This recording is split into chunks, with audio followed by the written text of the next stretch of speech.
and for the address by the Prime Minister. On the various platforms outside in Trinidad and Tobago and outside of Trinidad and Tobago. My apologies for running a few minutes late. I was just trying to get some more accurate information this afternoon, and my apologies for asking you to be on standby yesterday and then having to pull out because the cabinet issues would not have permitted me to have been as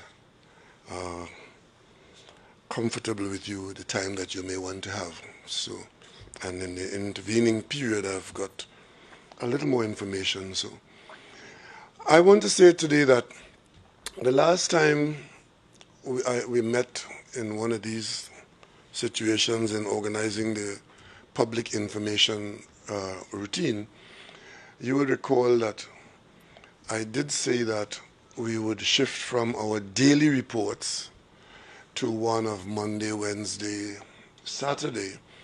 And of course, the reason why we did that is because our numbers had stabilized to almost repeating the same numbers day after day after day.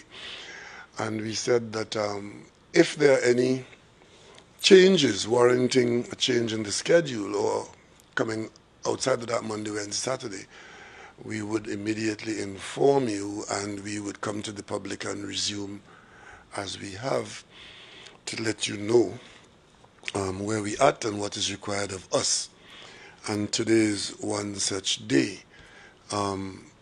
You would have been informed that we had had some changes in the numbers in the last few days, and in the last 48 hours the changes have been much more than we had become accustomed to for the last 6 to 8 weeks. What does that mean? What I will do today, I would just reinforce for you what we are doing in Trinidad and Tobago with respect to our national response to the virus. Then the Minister of Health and CMO Parasram would give us the up-to-date report. We have the other doctors here who can fill in as required. When the daily medical report is presented, and you would have had that information and be in a better position to ask questions of me and others, I will come back and I will tell you what the decisions are with respect to how we respond to the changes that you would have been informed about, and if there are any changes to be announced, and answer any questions that you may have as we dive deeper into understanding what is happening. So let me get back to what's happening in Trinidad and Tobago. One, we took our virus threat very seriously, and we at the Ministry of Health made significant preparations to put the country in a position to treat with infections from the virus, because that is what the virus does. It infects people, it makes them ill. Most of them are not requiring hospitalization. Some require hospitalization. I think the number that I'm familiar with is 18% or something like that.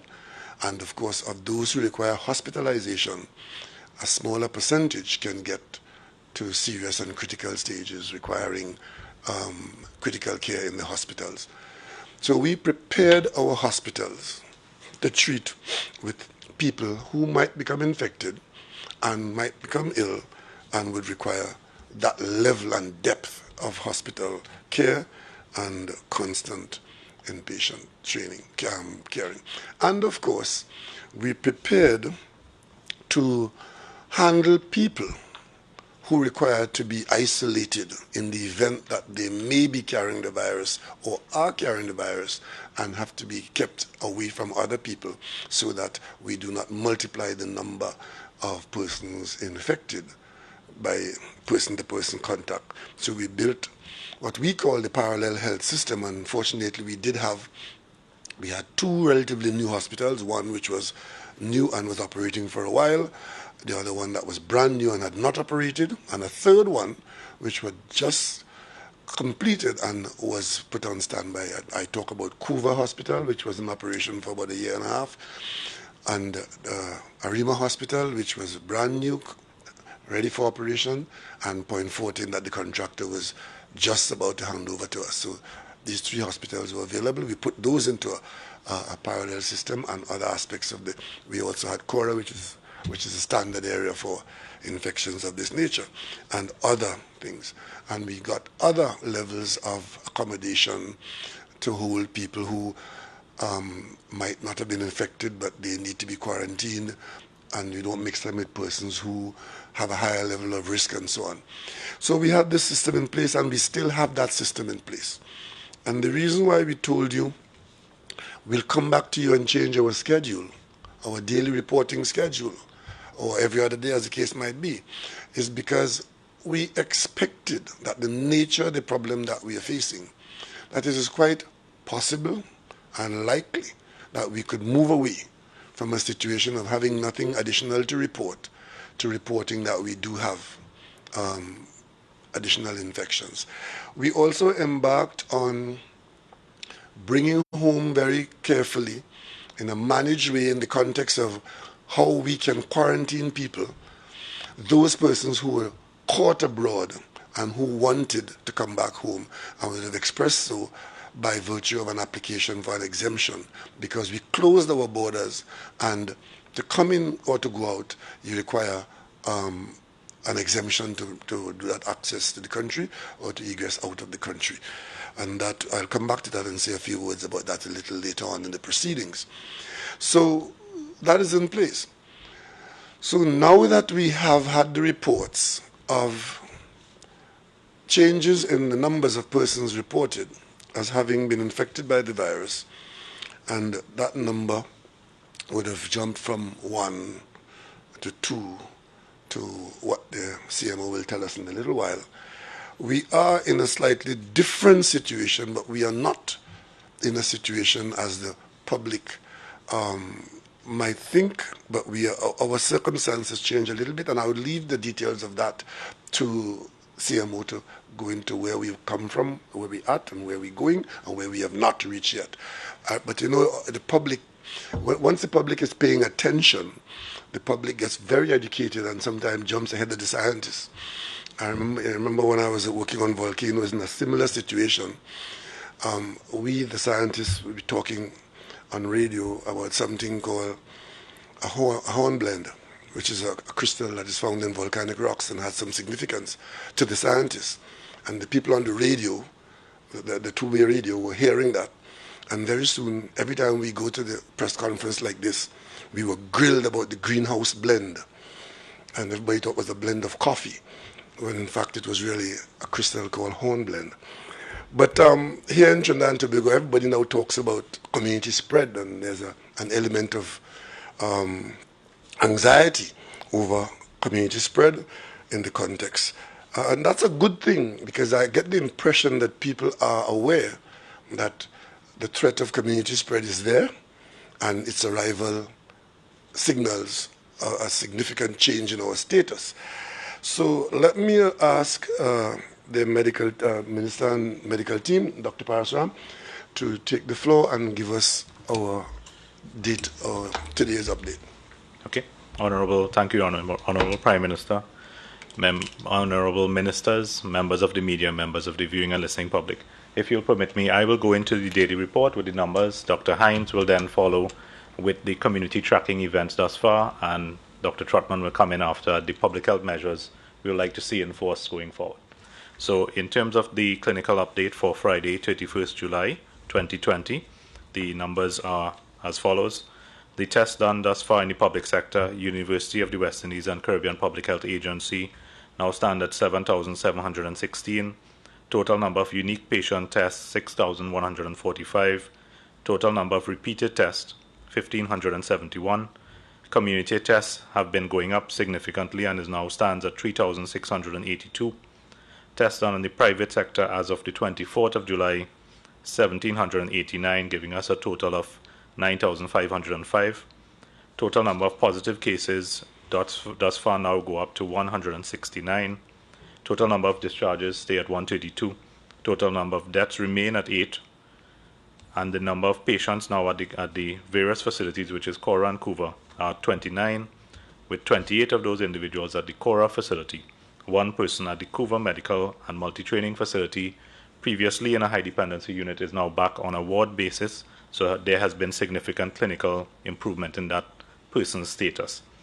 As it relates to our quarantine sites, so as you know, we continue to repatriate our nationals, and in our quarantine facilities at this time, we have 123 persons spread between various facilities.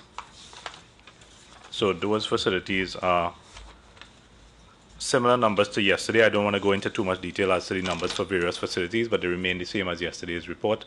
I want to focus a little more on the community part of it, where Dr. Hines will tell us we are seeing a change in an evolution in the epidemic in Trinidad and Tobago. So we are going from, as you know, we are listed as WHO sporadic cases, which means cases occurring intermittently, whether it be imported or otherwise, in various localities without any link to each other. We are going into a situation where we have clusters of cases. Clusters of cases meaning that you have geographically linked cases that may be linked to one or more cases and forming clusters in terms of both geography as well as in terms of time. So Dr. Hines will give you an update, basically going from case 139 to 1 to present, to let you know how those cases are classified. Some of them will be classified in terms of imported, coming out of the quarantine sites, which, as you know, doesn't have a great impact on population level control. Some of them will be classified as induced, meaning some contact with importation. Others may be classified as local, and others may be classified as pending investigation. So Dr. Hines, just to give us an update.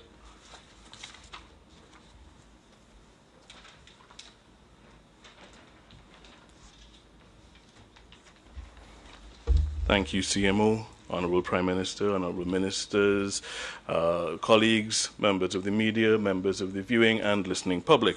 Following on from what Dr. Parasram has just described, I want to give a little bit of a breakdown regarding the cases that we would have identified between case 139, identified as our first case under investigation, down to case 169, giving us 31 cases that I'm going to account for by various categories.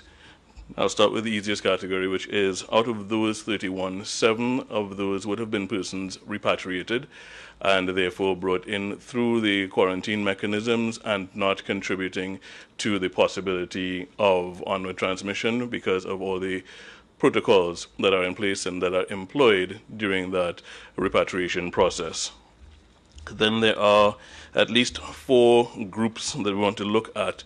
There is a group, one family cluster of 6 persons, where the first person in that grouping, we do not have a clear epidemiologic link to where they would have picked their infection up, but they spawned a primary cluster, including themselves, of 6 persons within the family, and 2 secondary clusters, one within a school setting and then one within family friend setting, just underscoring the transmissibility of the virus with general social interaction.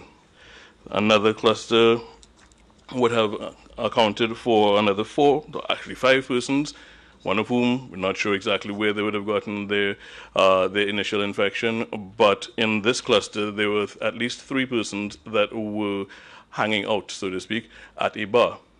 And those 3 contribute to the second grouping that we want to speak about of initial case and primary contacts transferring or becoming infected and becoming additional cases. There were a couple cases where the exposure appears to have been within the workplace, and within those settings, what we found is, on investigation, one of the key findings, one of the key bits of feedback is something of a lapse with regard to some of the personal and preventive mechanisms, hygiene protocols, masks, etc., that weren't 100% followed and adhered to in the way that we have been emphasizing. So again, in communicating with that group, the importance of those measures was underscored. And then we have at least 4 individuals that we do not have a clear epidemiologic link to, but that did not necessarily spread to anyone else. Active contact tracing is going on for each of these identified cases, identifying family members workplaces, other places they may have visited, and as situations are identified that require additional public health measures, those measures are taken, including closure of places of exposure, closure of business places, schools were potentially affected, and the rapid swabbing and feedback to the persons who have been affected or so affected, along with the implementation of the 14-day quarantine as needed. So as we identify these positives, whether they're in a known cluster or whether we are still pending investigation of where they originally were identified, going forward, their contacts are identified, their contacts are quarantined, and relevant swabbing and feedback is done as we attempt to get ahead of the chains of transmission. I think I will terminate there and hand over to Dr. Trotman, who will give a little more information regarding the clinical side of things and what we want to emphasize.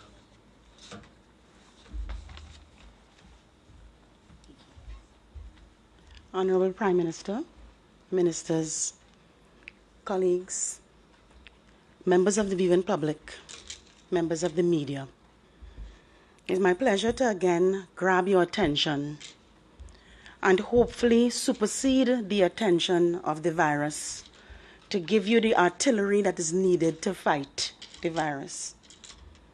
The good news is we have that same information of the 3 cornerstones that we need to fight the virus. We are learning a lot.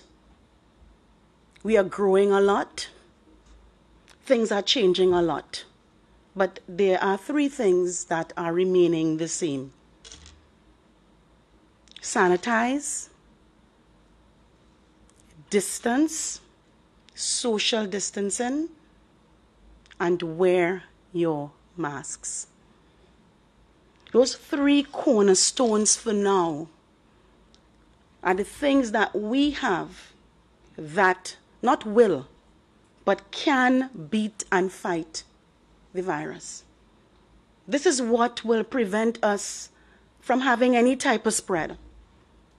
Sanitizing, distancing, and wearing your masks. We cannot, because we are in a particular position where things look good, we can't forget those things.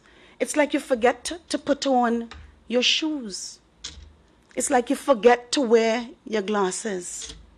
You cannot forget those things. They are the cornerstone. To sanitize, distance, and wear your masks. We have a responsibility as healthcare workers. We have a responsibility as citizens of Trinidad and Tobago.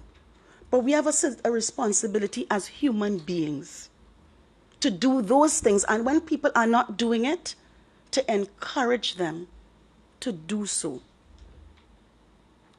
If we work, and when we work as a team, to ensure that we do those 3 things, the virus, even when it shows its crown, will not be able to penetrate to cause disease.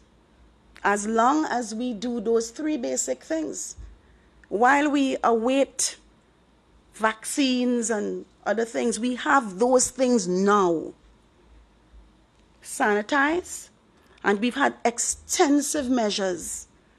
We see it around business places, we see it in our own homes, we see it in our workplaces. All of the provisions are there for us to use to sanitize.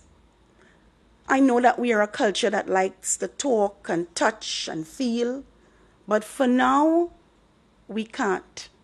I have to tell you, some of my colleagues see me and I have to run. Michelle, and I have to run because I don't want to be embraced. We can't at this point. It's hard. I miss it. We all miss it.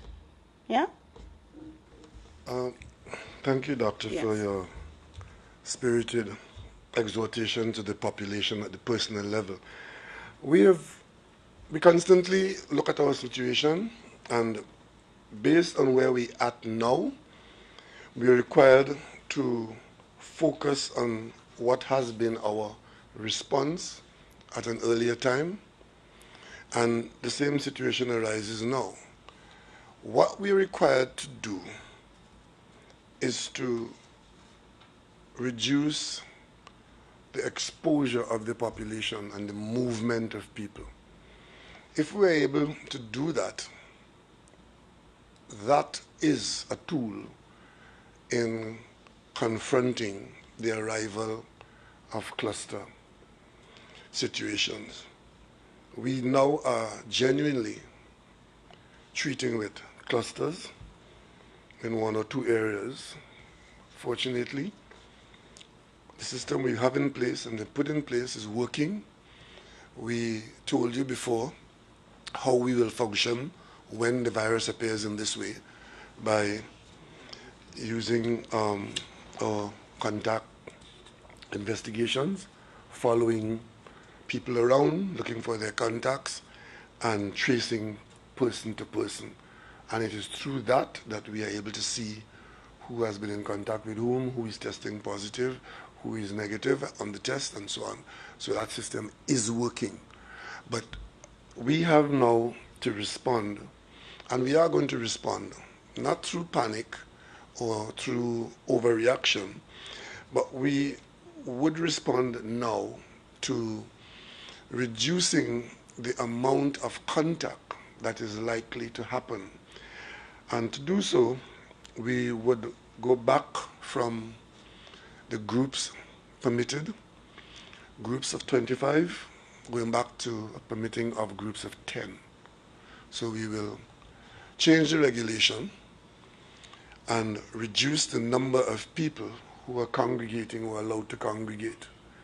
So that is the fundamental response of reducing the amount of persons exposed. I think maybe when you ask your questions, Dr. Parasham will go into a little more detail as to what's the primary source and an unknown source, and who we know has the virus. And we know that we don't know that there are people, we know that there are people who have it who we don't know, right? And that is where we have to be concerned about the population moving out in large numbers. So what we need to do at this stage is to slow down the movement and the mixing and the size of groups that are out there. That will deny the virus the easiest way to get between people. It will reduce the amount of exposure of the population. So we go back to approving congregations of groups of 10. But we will maintain our protocols like the numbers at funerals, numbers indoors, numbers in churches where you observe the wearing of the mask and the social distancing. We're not changing any of that. So the next thing we do is that we would ask the public service, through communication between the CMO's office and the public service group under the permanent secretaries, to reduce the amount of public servants who are out at any one time. And the way to do that is to either have them come to work alphabetically or rotate them by days for the next 14 days, next 2 weeks, and see if we see anything that warrants further response. If nothing appears that requires a response, then we come back to where we are now. But for the next 14 work days, we will ask the permanent secretaries to do that rotation, which will reduce the population of people out in the street and out among themselves by approximately 50%. Those two actions, we believe, is sufficient for the moment to reduce the population exposure at a stage of clusters. We are very concerned, having looked at where the known people who are infected in the last few days, where they got their infections. 2 places. 1, school, and 2, bars. And these are 2 areas that we knew before were areas that were of concern to us because of the nature of the activity. the detailed scientific study done by Dr. Hines and his team would have identified the one instance where the person of a household is infected, a child from the household goes to school and infects children in the school. We thought very deeply about that and we weighed it on all sides, and we believe at this time today, even while we are here, we got additional information of another school which had to be closed because the contact tracing has taken us to another school which now requires to be closed. But we believe that we would keep that S.E.A. exercise on watch for another few days. And if this trend continues in any significant way in the next day or next couple of days, Monday or Tuesday, we will have to act on the school system. But we have that operation that is going on with a view to having the exam on the 20th of August. We're going to keep that under watch for the moment, active watch, as the contact tracing exercise goes on. The same thing with bars. We have bars and restaurants. We have found direct links between persons being infected in bars, and we will keep the availability of bars and restaurants under very close watch for the next few days. And by that I mean anytime we get further information that this continues to be recorded as happening, we will act to further reduce the population's exposure. We are also, at this stage, keeping public transport under watch, and that may require intervention if we continue on this path within the next 72 hours or thereabouts into next week. And of course,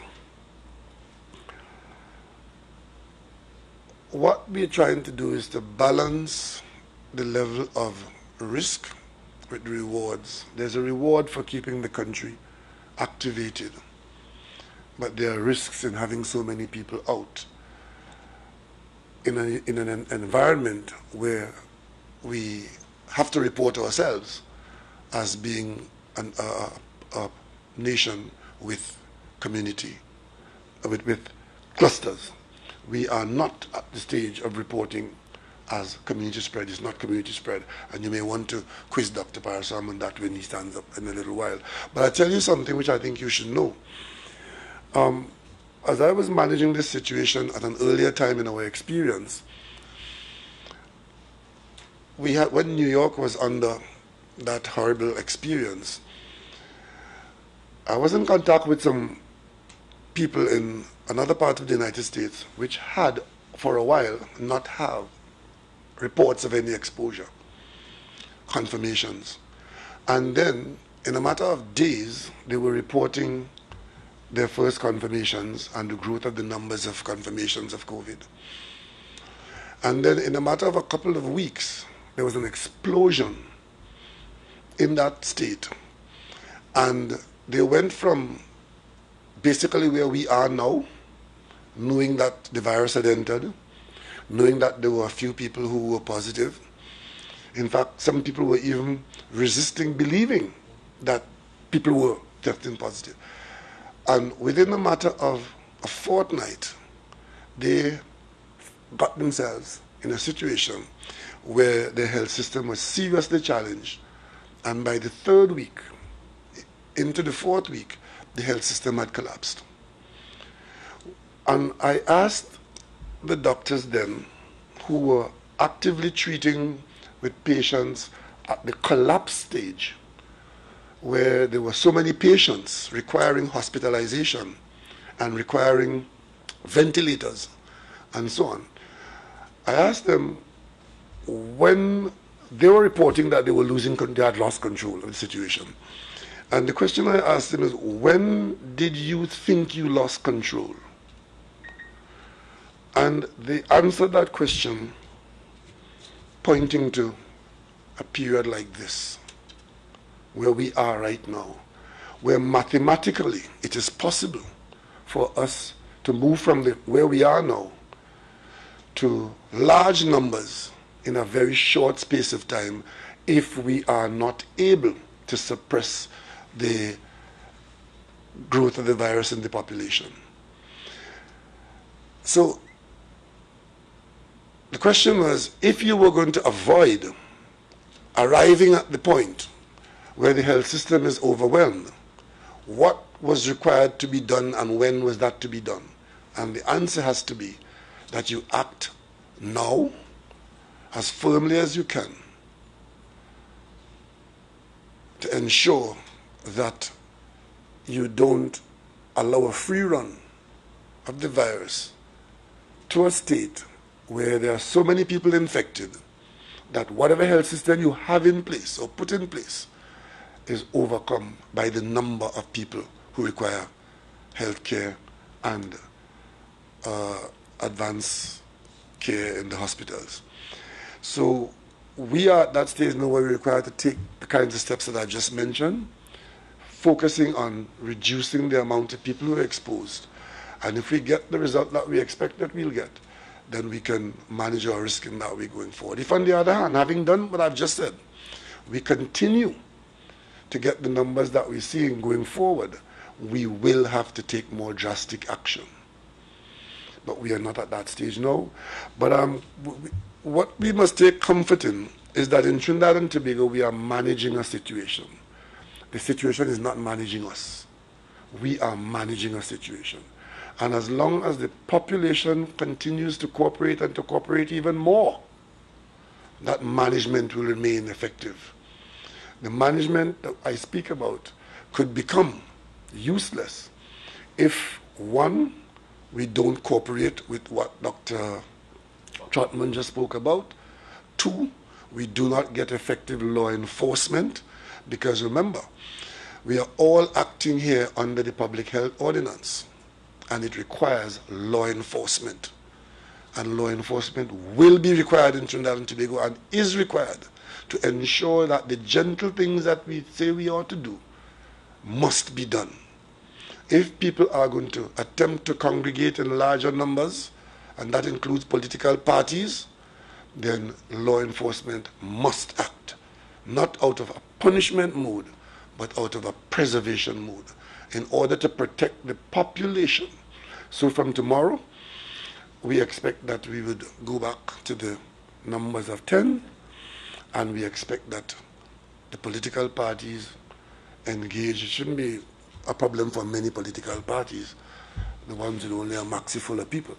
But others will have to, political parties, and I'm appealing here to political leaders in the various political parties to ensure that your campaigning does not include the making of crowds and the gathering of crowds outside beyond 10. Fortunately, the campaign is well advanced. We only have a few days left, and we will take those steps to ensure that the numbers don't go in any spiral upwards. And the same thing to do with bars. Bars are left open for the moment, but and restaurants, but we expect that there will be serious law enforcement around these establishments. And I am still to wonder why, given the level of lack of cooperation that some people seem to be hell-bent on demonstrating, why I'm not reading that the odd person here and there has been dragged before the magistrate to explain their conduct and to pay the appropriate fines.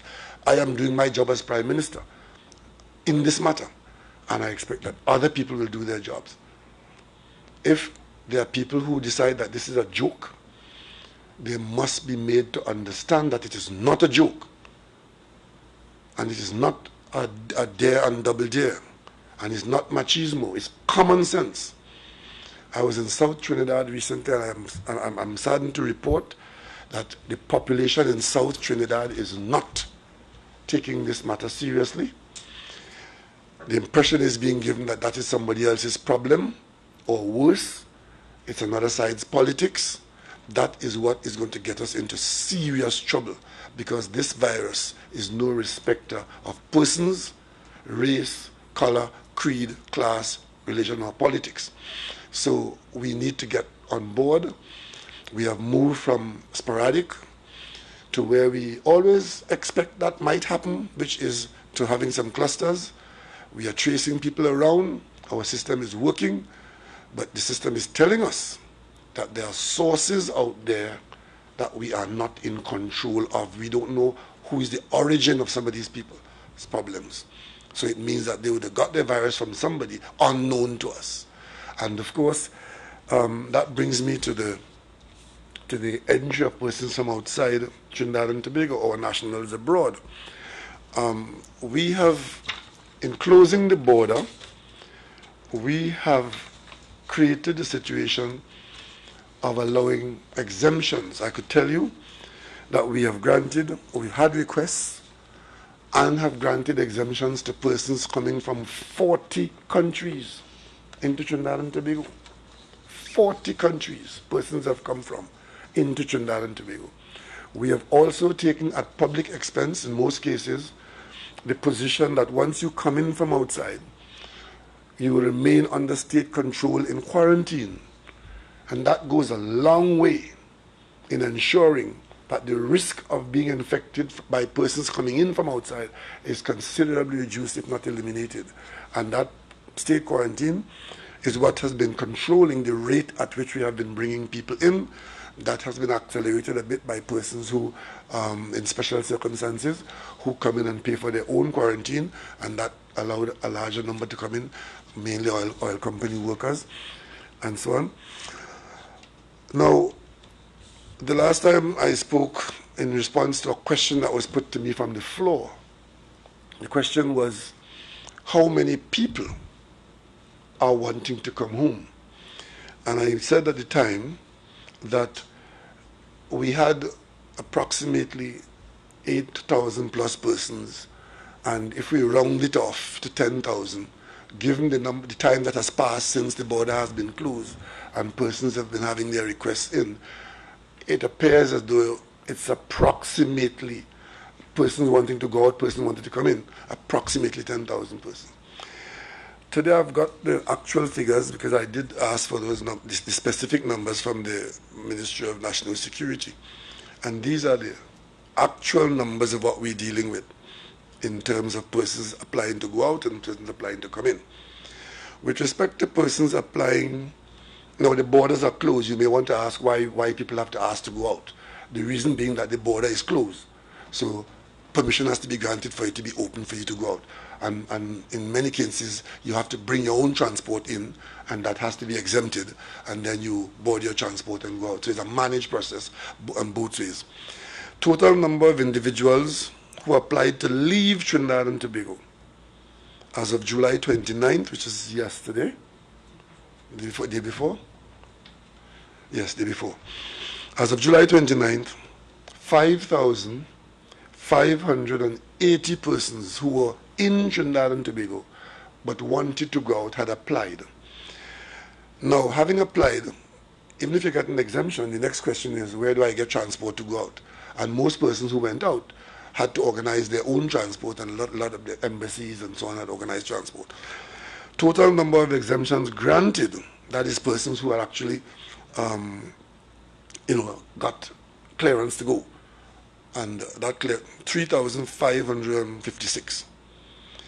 Individuals who applied to leave and are finalizing travel arrangements, right? So those persons applied. Once they get the exemption, they are there making all kinds of arrangements, mainly air transport to go out, 2,024. So for those on the going out story, 5,580. But more interestingly, the more important data is the total number of individuals who applied to enter Trinidad and Tobago as at July 29, 2020. That figure is 5,539. Total number of exemptions granted to enter, 2,250. Individuals who applied to enter and who are currently awaiting exemptions, 3,289.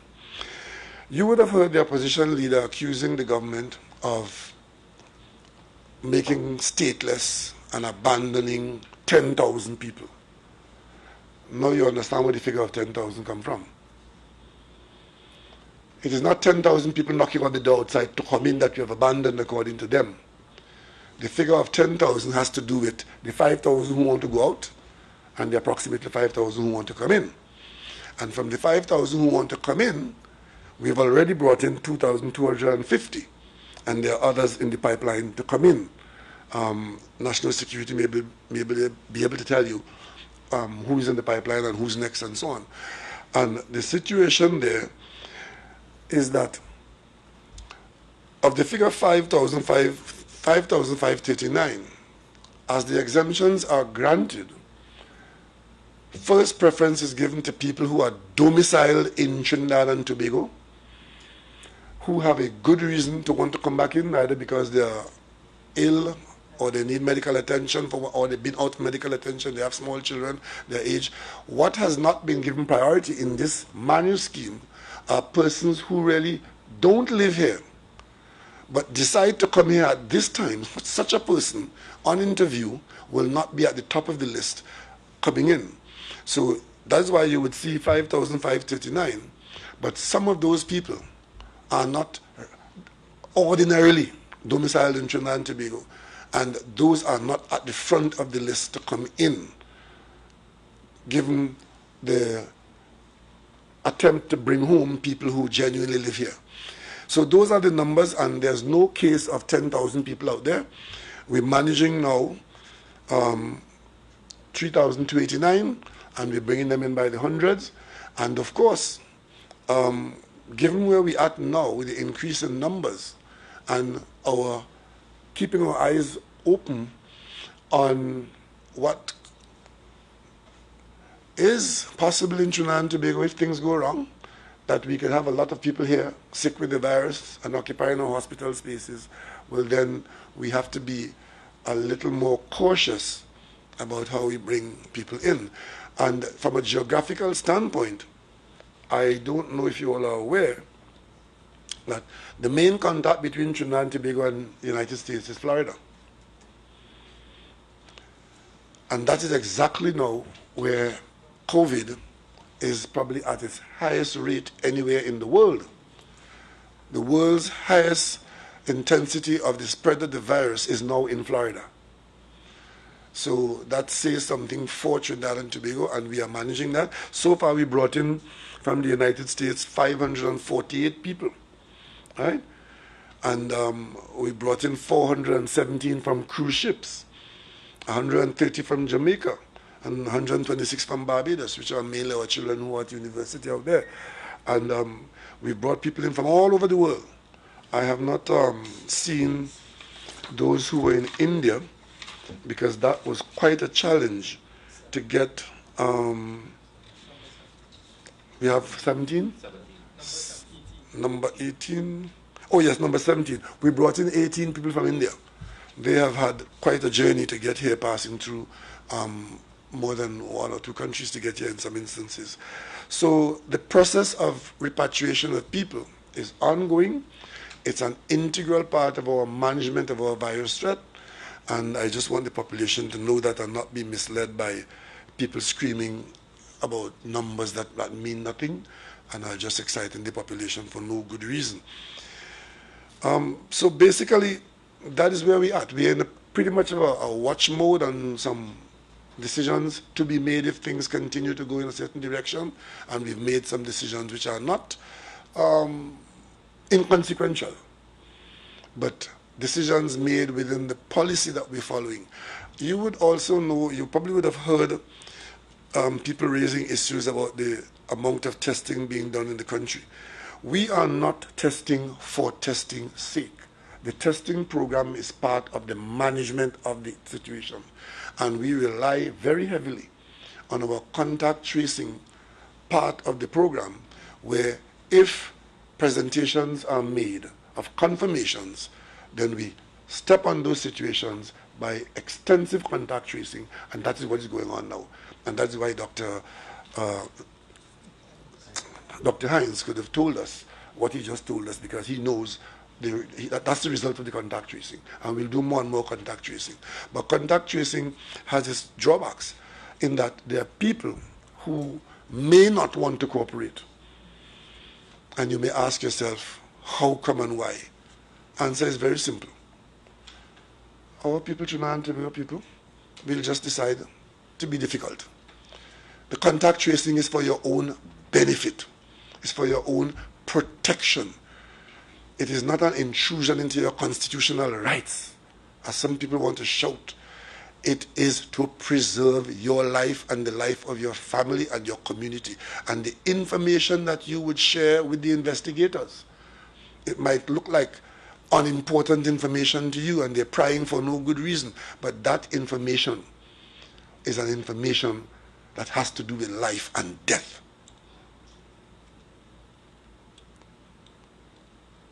So we also know at this point in time that there's no group of persons who is exempt from the virus. All groups, all ages, children, adults, some people are more vulnerable than others, but there's no group of citizens that's exempt by virtue of age or otherwise. So I think the point has been made that this is an issue of interest to all of us, and we simply asking for the cooperation of the national population, as we've been doing so well so far, and we will ensure that there's further law enforcement, more active law enforcement to preserve the conditions that we are asking for, and our public health officers will continue to focus on widening the rings around areas of interest where they might occur from time to time. I'm putting the country on notice now that next week, well, we have an election coming up 2 Mondays from now, but these decisions are not going to be made in the context of any election. They will continue to be made in the context of the information, the data, the science that we are following, and we will take action if next week we find ourselves with further increases and we have to take action next week, we take it. But as of now, we will continue in a measured way, guided by the scientific data and the analyses that we have done, giving us the least exposure, the least risk, and the best option to evade the spread of the virus. At this stage, I think we should have some questions, and out of the questions may come further elucidation from the doctors in particular. And if there's anything you want to ask me, I'm a doctor, but I'm a geologist, so I won't be able to help you there. You want to talk to me, right? Okay, you go. Crystal Wilson, PTT Limited. Hi, Crystal. You mentioned keeping a close eye on how things develop as it pertains to contact tracing and the children writing the S.E.A. exam. Are you or anyone here in a position to tell us whether or not that final decision regarding the exam can also impact the September 1st reopening of school? Well, if we don't have the results of an exam to take the primary school children to secondary school, we wouldn't have a basis to get them there for the moment. And the schools can be reopened for everybody stay in place. That's one option. The other option is to try and get the exam done, and at least we have something to manage. So as of now, we are in a steady state on that. Right? The S.E.A. classes that were being allowed, is it that the numbers will now be less than 10 because most classes will consist of more than 10? If the classes would continue the way they are for the moment. So more than 10? Yeah, but they're indoors, eh? Yeah. So they will use the indoor spacing.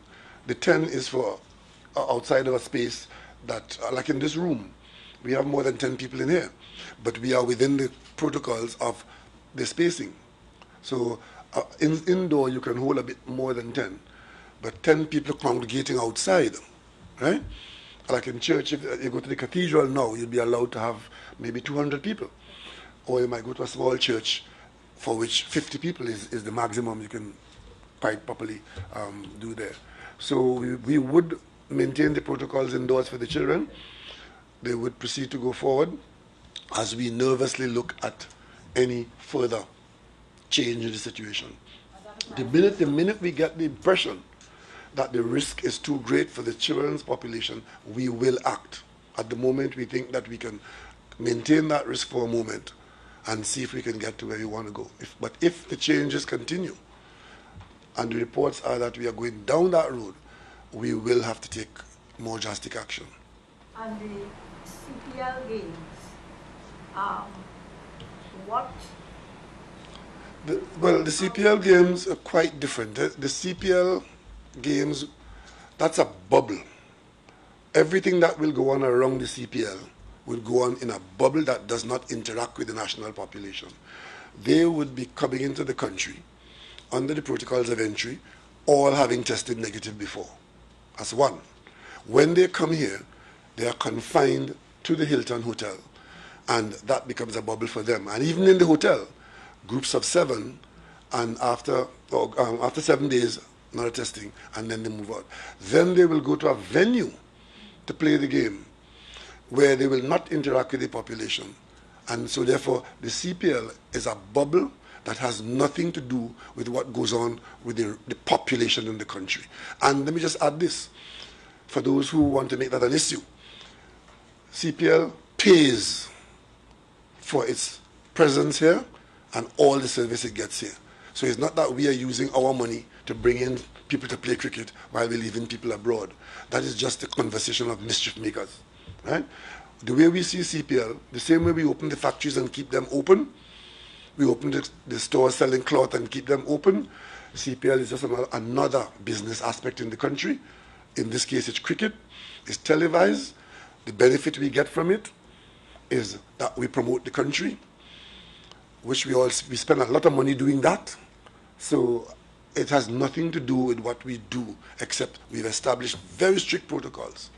And only this morning, the Minister of National Security and Minister of Health were instructed to make sure that it's written in the arrangements that if any player breaches those protocols, such person would come under exclusion and would not be allowed to participate in the country's affairs.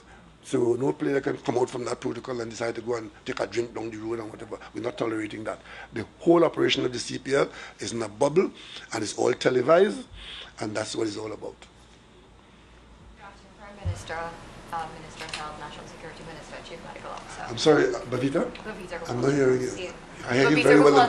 I hear you very well on television, so I know you can speak up. I'll speak up.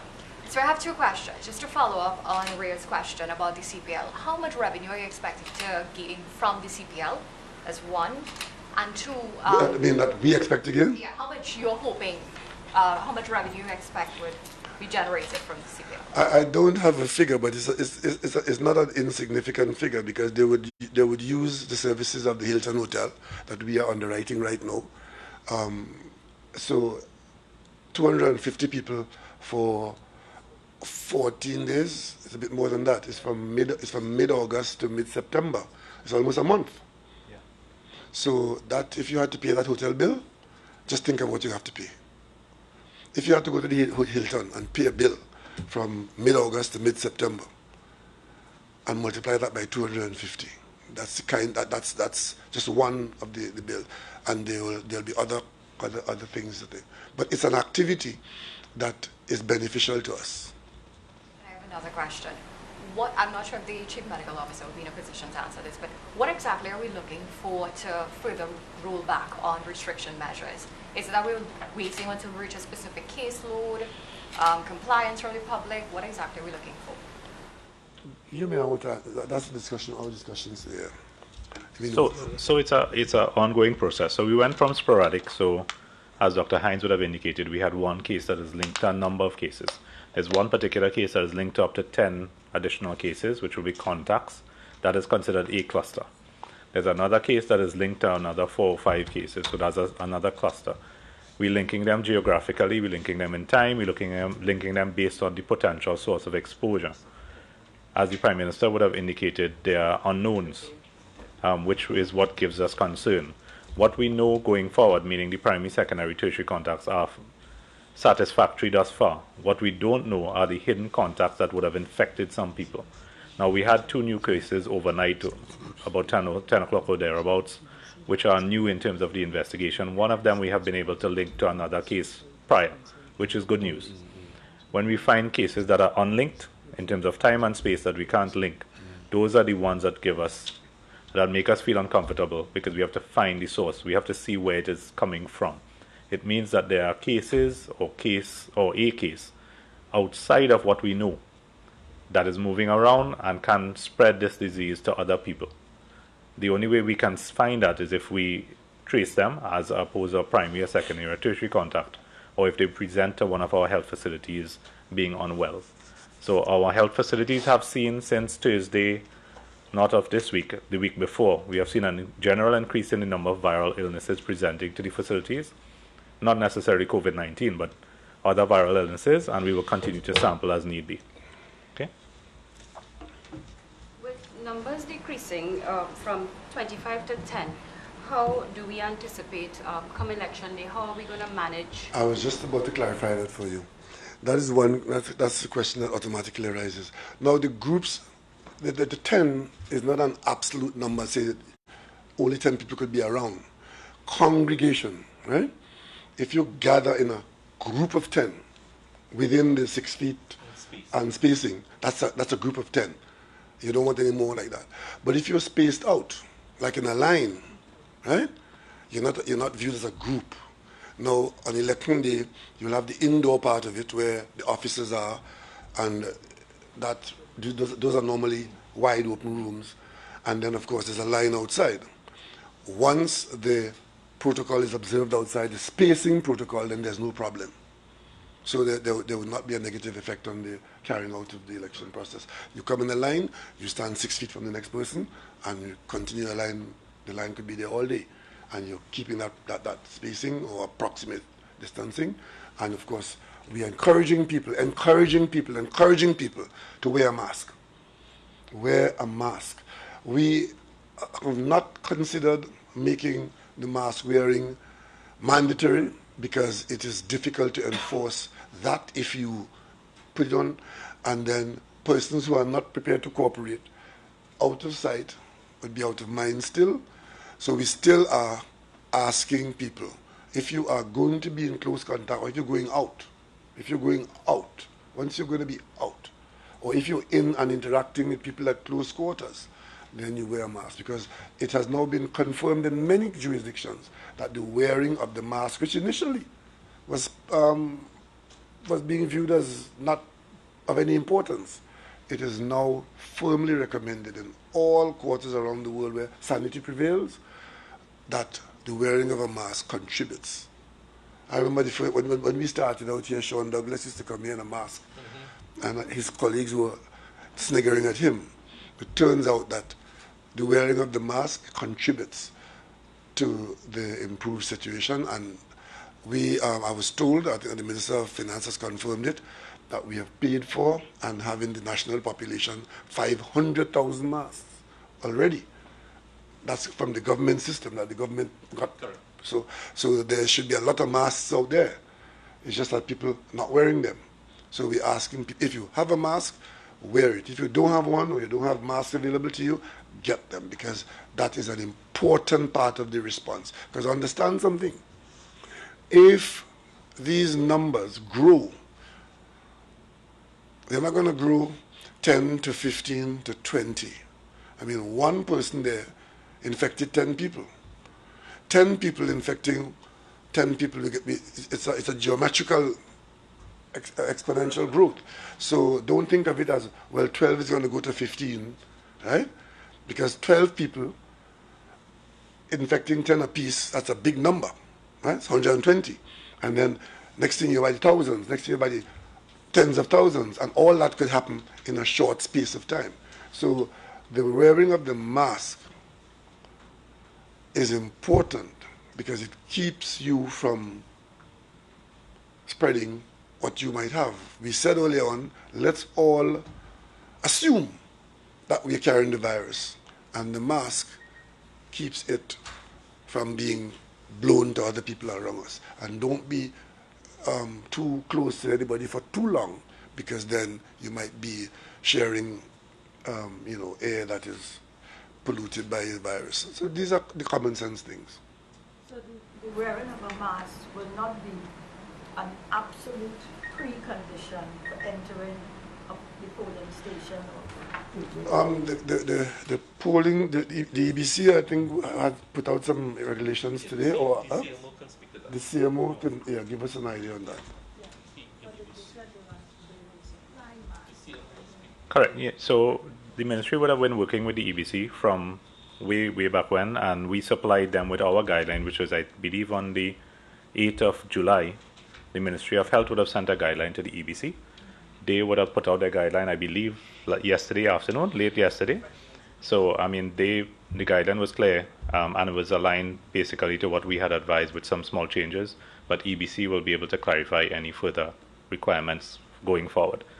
We had 2 mock centers with the EBC. We had one yesterday, and we had maybe about 2 or 3 weeks ago. They had a mock site, which Ministry of Health was part of, and we continue to work together with the EBC. My understanding as of now is that you come with your own mask and you're okay. No, there's no issue. All of us are encouraging the wearing of a mask. I understand that masks would be available at the polling station for those who want to comply. I've heard it being said that if a person doesn't want to comply, then there's no law to make them comply, and it's a constitutional right to vote, and so. Nobody's arguing that. We know that there are people in this country, including such the speakers, that even if it's beneficial, they'll do otherwise. We know that. But we expect that citizens being told that this threat is facing us. And there may be a very good reason for someone coming to the polling station and saying, I can't wear a mask because of X, Y, Z, but nobody's going to force a mask on your face or deny you the right to vote. So, as far as of now, my understanding is that voting with a mask would be encouraged. Let me just further clarify what both the Prime Minister and the CMO has said. At the polling booths, I think it will be compulsory that you sanitize before you go in. Again, it's not Not, but we are strongly recommending. And I think the persons inside the polling booths will have on masks, correct? Yeah. So we have to look at the whole protocol. I think Minister Young has I have actually had conversation with the EBC, so let me shed the light on it. The EBC have worked closely with the Ministry of Health, the CMO and his persons. They've finalized their protocols yesterday. They're going to sanitize persons going into polling stations. So the first point of sanitization is going into the polling stations. The second point is the stamps that we're accustomed using. You would have had them in polling booths before, and it was only one stamp tied to a piece of string. They're not using that anymore. They're going to have stamps that are rotating and being sanitized. So whoever goes into the polling booth will have a sanitized stamp in front of them. They're also looking at sanitizing persons as they go into the polling booth, because they dip their finger in the ink. They're looking at that as well. So those are the points of sanitization. Going into the polling station, into the polling booth, you'll be sanitized again, and the stamps you'll be using are sanitized. And the sanitization before you go to ink is for them to look at making sure persons are sanitized before those areas where you'll be mixing. Right? But the EBC is going to talk to this. They are the ones who are in charge of it, and it was only finalized yesterday with the Ministry of Health and the CMO. So in short, we don't see anything standing in the way of the taking of a poll. Yeah. And the political rallies, well, I guess that. Well, we haven't been having political rallies, eh? But this weekend normally do. No, well, I don't think anybody was planning to have any rallies. Well, I can't speak for any other political party but the one that I belong to. But what has replaced the political rallies have been a little bit of motorcading with a small amount of walkers. And even so, the group of walkers now need to be reduced, right? Yeah. and all persons out there need to be on with the mask on. And the rally that you normally expect, the big rally at election, the weekend into election, you're not going to see that at all. We haven't had any gatherings, people talking to crowds. We talk to a wider population, but do so through the television and the radio. So we might, like most of our meetings have been like this, you know, where people are physically distanced, indoors, and it's broadcast to the population. I want to ask about the recreational sports. Is that confined to 10? And I want to also get your views on some of the statements made by the Commissioner of Police with respect to the Minister of Health, which some people have been alarmed by. All right, if I may intervene here, Prime Minister. We actually had a meeting, a very, very productive meeting this morning, the Minister of Health, myself as the Minister of National Security, and the Commissioner of Police. And all was dealt with there. It was a very amicable meeting. The parties agreed a way forward, in particular with a particular sporting event. I think with respect to the question as being asked, under the regulations as they stand right now, it's a separate regulation that allows for playing of team sports. And I don't think we've changed that regulation with respect to the playing of the team sports. What we've always said is the gathering of spectators used to be 25 before. That, of course, now will have to be cut down to the 10. And as the Prime Minister said continuously, we will continue to review it. So if the CMO and his team come to us with evidence and data, I'm sure it's something that we will look at. But with respect to the playing of the sports, the Commissioner of Police and the Minister of Health, they had a great elbow bounce, and we're moving forward. Well, we had a discussion about that in the Commissioner's Cup, and we're hoping he's gone away to consider it, give it consideration. We came up with a suggestion, maybe a truncated tournament due to the less of time, but we're encouraging him. If he wants to proceed with the Commissioner's Cup tournament, we will work with him, and it can come off. Let me just explain something about the group of 10. For example, if there's a game going on in the Savannah, and 8 people are standing here watching it, that's okay, once they are not in each other's face. And then a little further along the sidelines, another group of 9 people. That's 17 people watching the game. And so around the ground, you could have couple hundred people, but they must not be in any group of more than 10. That allows us to give the virus some difficulty in getting from person to person. So we're not asking you to come out in crowds like that. We're not permitting venues to be open to invite people in to watch the game, but in open areas and physical distancing, it should be relatively easy to organize yourselves into small groups of less than 10 or less. Linda from the Newsday, you made a statement about greater law enforcement, especially with regards to bars and restaurants. Will there be? Not just the bars and restaurants. I'm not picking on bars and restaurants. I'm talking about generally. There's a requirement, because we are relying on the public health ordinance now so heavily, and we have got to the stage now where we are dealing with some clusters. We need to make sure that we are enforcing the conditions spelled out in the public health ordinance, which are designed specifically for this kind of purpose. We're no longer promising to have these kinds of situations. It is with us. So we expect that people will obey the regulations, follow the protocols, be sensible. But if you're not going to do that, you're going to run afoul of the Public Health Act. And then we expect that the law will be enforced against you. Right? So you mentioned bars. If you're going to close the bar door and fill it with people inside, the police should know that. If you're going to have a party going on the street in front of your bar, the police are going to close you down, or should. And then, of course, if you are disregarding the law in a restaurant and hosting more than the place should really hold. So it's really a cooperation between all of us, all the agencies. Nobody wants to pick up anybody now to take them to court. Because the last thing you want now is to be having to be handling people and dealing with crowds, right? So the more we cooperate, the less of this we have. And unfortunately, there are still some people in the country who think it's not. I've seen people, some of them who are supposed to be responsible people, telling the population there's no COVID here. And these protocols are government trying to oppress people. Now, that is unhelpful. And then, of course, there are people who are making a career of trying to misrepresent what is being said to the population. But it's still a free country. We can't prevent that from happening. What we're doing is saying to the population, who we are taking you at your confidence and saying to you, we are all threatened by this situation. There's something that you can do. There's something that we must do. And if we do these things together, we will give ourselves a good chance not to experience the worst of this pandemic. Prime Minister, I just have one more question. Seeing that the public service will be resorting to the roster system, right? Will private companies be expected to do the same? Well, we have not asked that. We think that the reduction in the movement of people in the country and the population, if we do it in the public service side for the moment, and we observe, see what that does, if it gets to a situation where we require that further reduction from the private sector, well, we have to do that.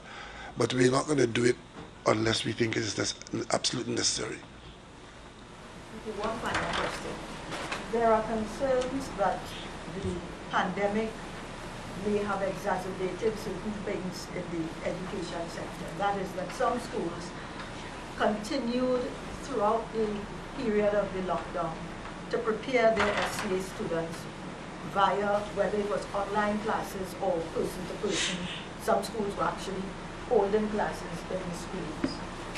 And there is a view that the playing field, which is not always level, would become even more unlevel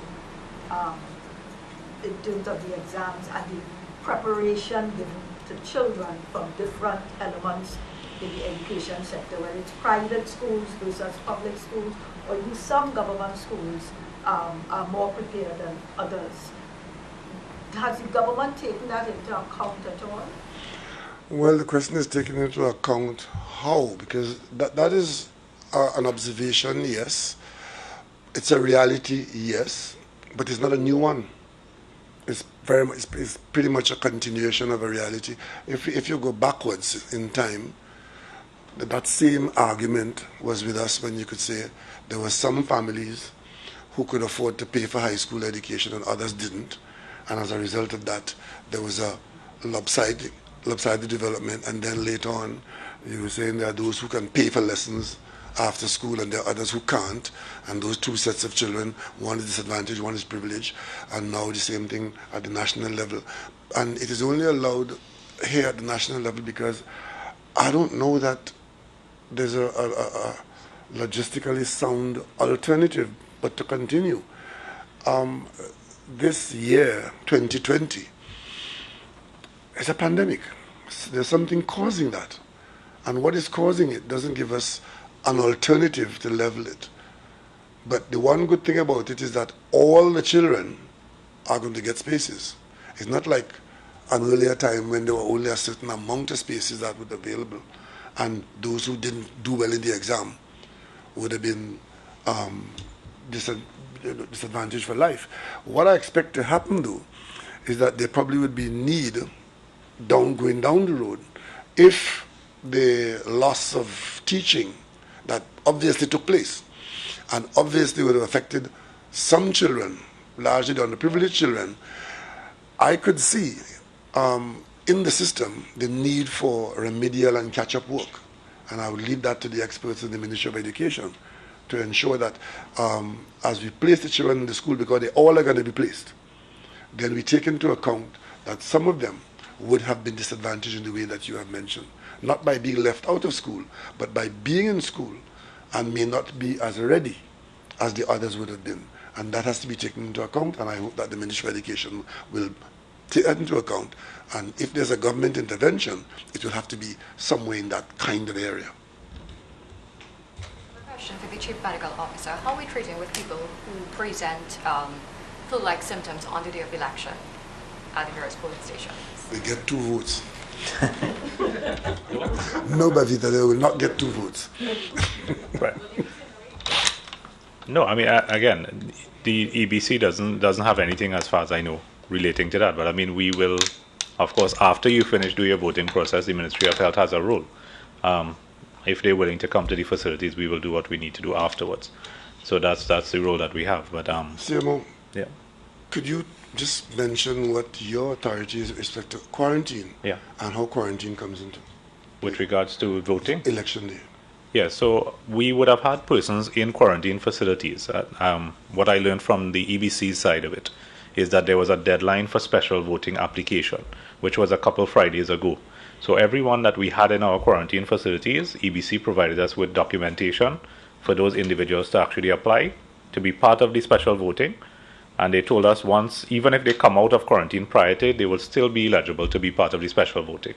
So I think we may have had 50 applications from one site and a few others from another site. All of those were sent to the EBC, and those persons will be allowed to take part in the special voting session. The persons that unfortunately come in now, the deadline for application is gone.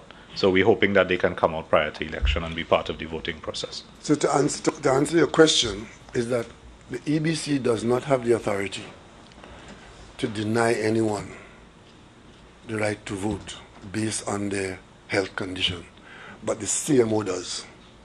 So if a person is deemed by the CMO to be a risk to the public, the CMO could force that person into quarantine, and then what he just said kicks in. So that is the law. That is what can happen. That is what can happen. But it's not. We don't expect that to be happening, right? Like, you know. But that is the only pathway by which somebody could be interdicted. So the persons in Cora, they were included in that quarantine.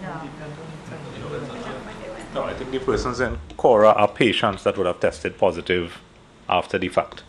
I can't say for sure if any of them would have been in those quarantine facilities prior and applied, but they would be positive patients that are now in hospital. So normal practices in terms of hospital patients will apply. I think the general population, if you have an illness that mandates that you stay in a hospital, you can't go to vote. That's just part and parcel of being ill.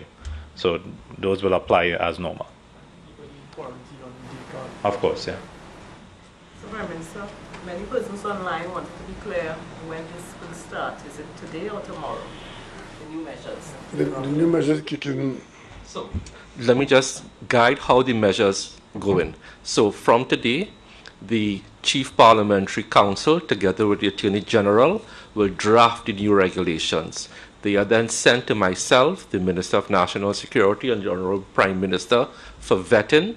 Once the three of us sign off on it, then the Minister of Health affixes his signature to it.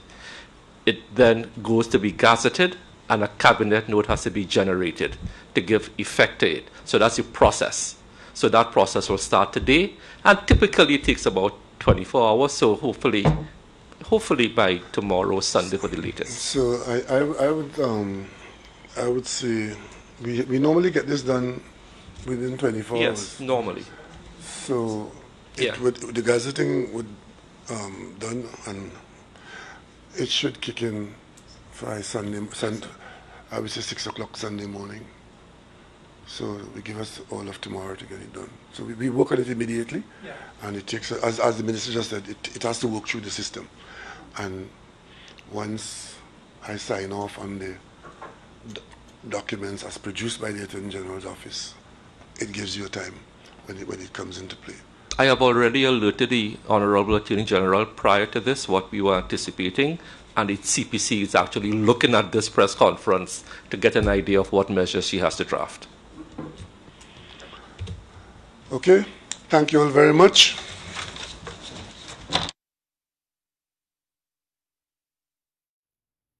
That was Prime Minister Dr. Keith Rowley at a news conference at the Diplomatic Center in St. Anne's. A quick review of some of the key points we heard. The Prime Minister spoke to the validation of maintaining a parallel healthcare system, as well as the risk-based approach to repatriating nationals. So far, we've had nationals return from 40 countries. CMO Dr. Parasram said there are now 29 COVID-positive cases, 28 at Cora, 1 at the Kuva Hospital, and they're now seeing a move from sporadic spread to clusters. And to that note, epidemiologist Dr. Avery Hines gave a breakdown of the cases and the clusters under investigation. Dr. Michelle Trotman says that while there's a great deal being learned Still, about COVID-19, there are three pillars that remain, those of sanitizing, distancing, and wearing a mask. And these three measures are available now while we await a vaccination or some other cure. We are moving back in congregation numbers from 25 to 10, even while maintaining numbers for funerals and classes. Now, there will be 2 weeks of reducing the numbers of public servants, hopefully by some sort of rotation basis. Schools and bars remain a cause for concern. Another school was closed during the press conference and will remain under watch. Public transport is also under watch, but that has not been moved in any format, and all while trying to balance lives and livelihood. And we will have more stories coming to hand, but stay with us here on TTT, Chalk City 91.1 FM, Sweet 100.1 FM. Actually, we go back to the PM right now. When we got that response from the Commonwealth, we understood, because we understood where they were coming from, because if you were following the news, you would have observed that the Commonwealth Secretariat has had its budget significantly reduced because of issues in that secretariat. I think it is the UK, Canada, Australia, and New Zealand, which are among the major suppliers of their budget, have withdrawn funding to the secretariat. So that might have been the reason why they've indicated that to us. They did not say that, but we know that that has happened, and we know what they said to us.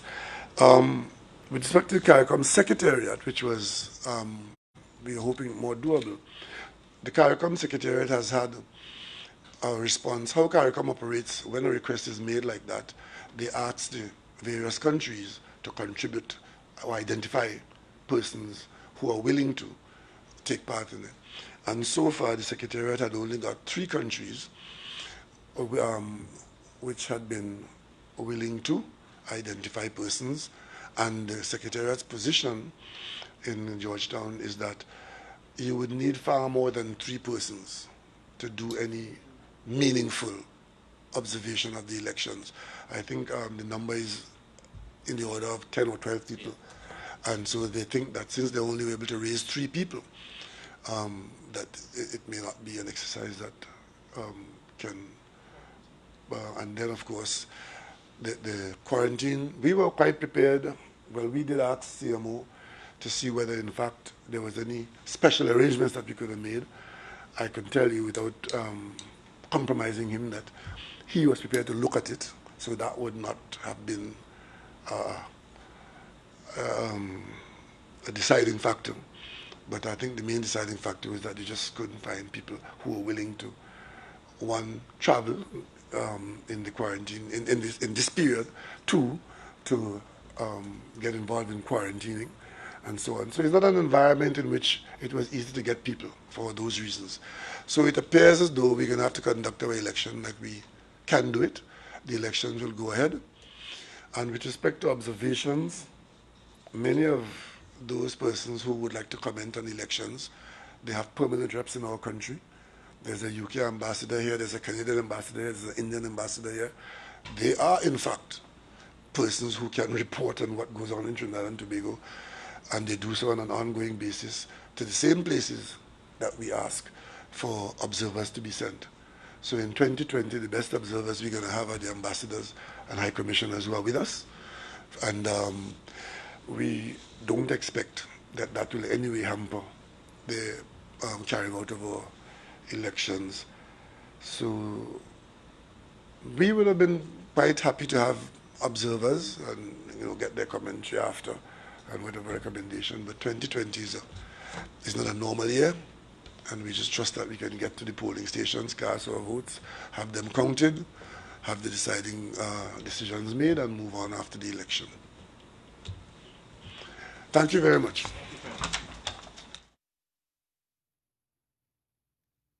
And there you have it, the Prime Minister responding to questions of Caricom observers at this parliamentary election 2020. But stay with us here at TTT, Chalk City 91.1 FM, Sweet 100.1 FM, Next 99.1 FM, and on Facebook at TTT Live Online for the developing stories. I'm DK Ronstar.